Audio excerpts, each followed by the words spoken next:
Sagittarius, hi, welcome to Mr. Queen PH. At titingnan natin ang energies na parating sa inyo ngayong first quarter ng 2025. So that's January, February, March.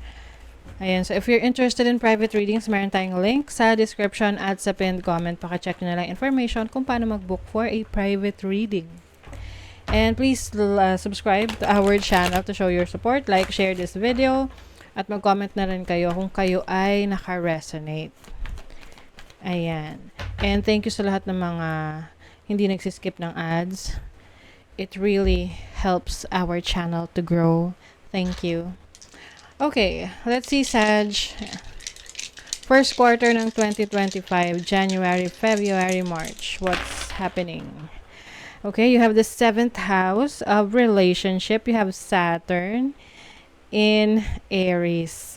Ooh, okay.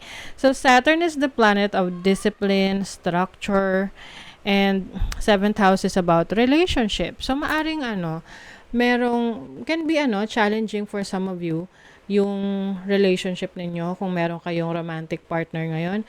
Kung hindi man, this can be a business partner or yung mga taong nakakasama mo ng malapit sa buhay mo na merong significant na role sa buhay mo. Let's say, yung boss mo, 'di ba?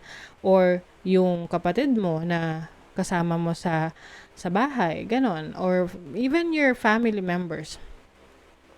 So, you have Aries here. So, Aries kasi is very passionate in terms of yung mga gusto niyang gawin. So, ano man yung magustuhan niya, talagang ipupurso niya.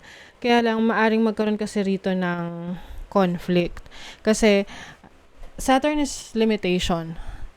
So, yung iba sa inyo nagkakaroon ng limitation sa relationship, pero nandun yung feeling mo na parang gusto mo ng mag-start ng relationship or gusto mong masunod sa relationship na yan na meron ka. So, this may create some challenges for some of you pagdating sa pakikipag-relasyon. And yung iba, 7th house is also about yung iyong open enemies. Pwede rin itong mga kakompetensya mo sa trabaho, sa business, na pwede rin may mga legal cases dito no? So, syempre, hindi naman yan magre-resonate sa lahat. But for some of you na kung meron kayong court cases dahil sa negosyo or even sa relationship ninyo na merong mga nag-file ng divorce, nag-file ng annulment. So, yan yung maaring maging struggle ninyo ngayong first quarter ng 2025. Ayan. You also have now this. So, now this is about limitations. And also, hindi lang limitation, no? Ano rin to, mga delays.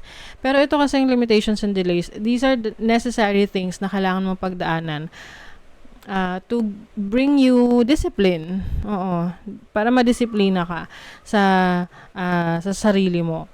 Na, example sa relationship, na alam mo na merong mga pakikitungo sa partner mo or sa person mo na hindi yun nakakatulong sa pag-grow ng relationship nyo, pero ginagawa mo pa rin. So, syempre, paano kayo maayos ng person mo kung you are still doing the things, ginagawa pa rin mo yung mga bagay na makakasira sa connection nyo.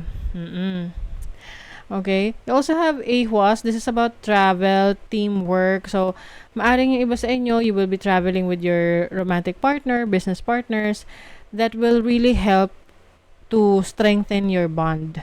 Magpapatibay ng inyong pagsasama. Okay?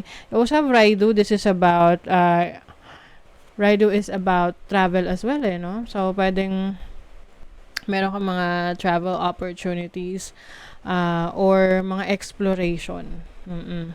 You are going to discover more about yourself. Yung iba nagta-travel dahil gusto nilang ma-discover pa yung kanilang sarili. Kasi nag-iiba-iba tayo ng parang nag-iiba-iba ng pakiramdam kapag napupunta tayo sa isang lugar. Oo. So, travel will really help you na ma-discover pa yung sarili mo. Let's see what else for Sagittarius. Your overall energy, the Two of Swords. Meron kang difficulties in decision making. Kaya lang itong Two of Swords, hinihikayat ka nito na magtiwala sa yung instinct, sa kakayanan mo. Kasi hanggat hindi ka nakakapili, nakakapag-decide, nakastuck ka sa energy na yan eh. So, maaring yan yung magiging limitations mo, yan yung parang delays dahil hindi ka nakakapag-decide. Okay? So, your challenge is the Six of Swords. So, as a challenge, no, nahihirapan ka mag-move on. Yun nga, maaring stuck ka sa isang pagdedesisyon na nagiging dahilan para bumagal yung improvement, bumagal yung growth mo. So, the moment na makapag-decide ka for yourself, definitely may movement dito. You will be going to a better direction, mas okay siya kaysa sa dati. Oo, lalo na kung, halimbawa, ikaw ay nasa toxic situation ka sa trabaho. Hindi ka makapag-decide kung magsistay ka pa ba o hindi. O, i-consider mo ba yung bagong opportunity o hindi. Sa feeling stuck ka. But the moment you make that decision at panindigan mo, then definitely, you will see results. You will see change. So, your opportunity, the Knight of Wands, maganda to as an opportunity. Ibig sabihin nito, may movement, may passion, merong eagerness, merong lakas ng loob. No? So, yan yung opportunity mo ngayon na i-pursue na yung gusto mo. And then, your focus is the King of Cups. You will also focus on your loved ones, yung mga taong importante sa buhay mo, kung paano mo sila mas maaalagaan, paano mo sila mapagsisilbihan, mapoprotektahan. And then your blessing is the Three of Swords. As a blessing, maganda siya, okay? So this is about you knowing your yung mga shortcomings mo, yung mga pagkukulang mo, yung mga bagay na alam mong disappointing sa'yo.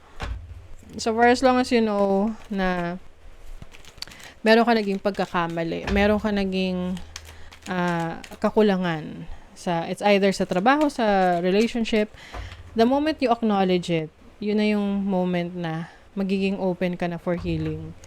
And alam naman natin, pag healed ka na, mas maraming blessings na papasok sa'yo. O, diba? You have Dove. So, Dove is about surrendering. This is about peace. Having peace of mind, peace offering, satisfaction. So, yung iba sa inyo, meron kayong may experience ngayong first quarter ng 2025 na kung saan parang lahat ng kailangan mo, mapoprovide sa'yo and you will feel good about it. Like parang, wow, hindi ka na problema. Dahil meron ka nung kailangan mo. Some of you might splurge into something like you want to splurge on shopping or mga food or parties. And yung iba sa inyo meron kayong i-explore ng mga luxurious experiences. O ano ba yung mga luxurious experiences? Let's say paglalaro ng golf or let's say pagkain sa mga 5-star restaurants, hotels, ganyan. May staycation. You also have, Fortress. You are staying in power, Sagittarius. So, kailangan magtiwala ka sa kakayanan mo. Dahil, once na may tiwala ka sa kakayanan mo, walang makakadismaya sa'yo. Or parang walang makakapagpadismaya sa'yo. You also have creativity. So, you're open with creative ideas. O, diba? New beginnings. and victory. Wow! Sag, yung mga creative talents and skills nyo na sinisimulan ngayon, projects, trabaho, business, this will bring success. Success. Ayan o, power. 'Di ba? Sabi ko sa inyo, you are powerful. So use your power. The ability to suck it up is not a superpower. Saying no is. Own your power. Yes. You are going to own your power. And then friends, so maaring merong significant kang kaibigan na makikinig sa'yo, or ikaw yung, yung significant na kaibigan na makikinig sa kaibigan mo. So you will be there to listen and to be a friend. And especially sa sarili mo, be a friend to yourself as well. Okay? So that is your reading, Sagittarius. Thank you so much. See you again.